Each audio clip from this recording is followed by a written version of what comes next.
Alright everyone, today we're going to cover a topic that's a little bit different than usual, but extremely helpful to those of you who struggle with unwanted body hair and are tired of shaving. Because who wants to feel prickly halfway through the day again? And this one is not just for the ladies, guys. It is totally cool if you want to take up a little manscaping. Hey YouTube, welcome to the most amazing top 5. My name's Amber Smith. Sit back, subscribe, and let me entertain you. Now before we begin, I want to know what other topics of advice do you guys want to hear us talk about? Let me know in that comment section down below. Let's jump into our list of the top 5 hair removal methods.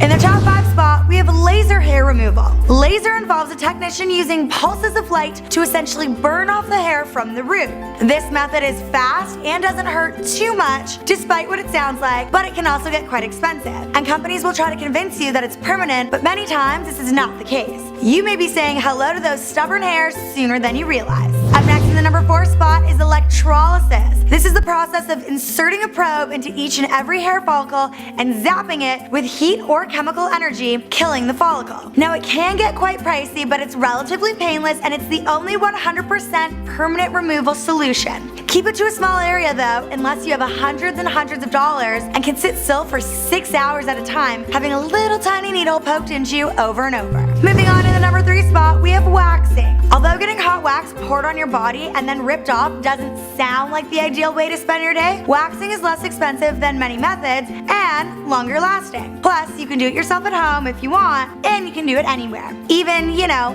where. It's super effective, but ouch. Next up in the number 2 spot, depilatory creams. Now Veet and Nair are the 2 major brands of creams, but try to stay away from the no-name ones because you don't want to end up with chemical burns. These creams stay on the skin for about 10 minutes and melt the hair away just below the skin. Super easy and super cheap, but don't attempt it if you have sensitive skin. You don't want to look like you fell into a fire. And what you've all been waiting for, the number 1 spot, we have epilation. This is the most underrated but awesome piece of technology I've come across for hair removal. The epilator's head is basically made up of a bunch of tiny tweezers that pull the hair out at the root. Okay, nobody said that this was going to be the most pain-free method, but if you want hair removal that's long-lasting and cheaper in the long run, this one's the way to go. Thank God after making that list, I'm virtually hairless naturally, but not everyone can be like that, so hopefully you found something in there that works for you. There you have it guys, the top 5 hair removal methods. My name's Amber Smith. Thanks for watching and don't forget to hit that subscribe button and follow me on Instagram.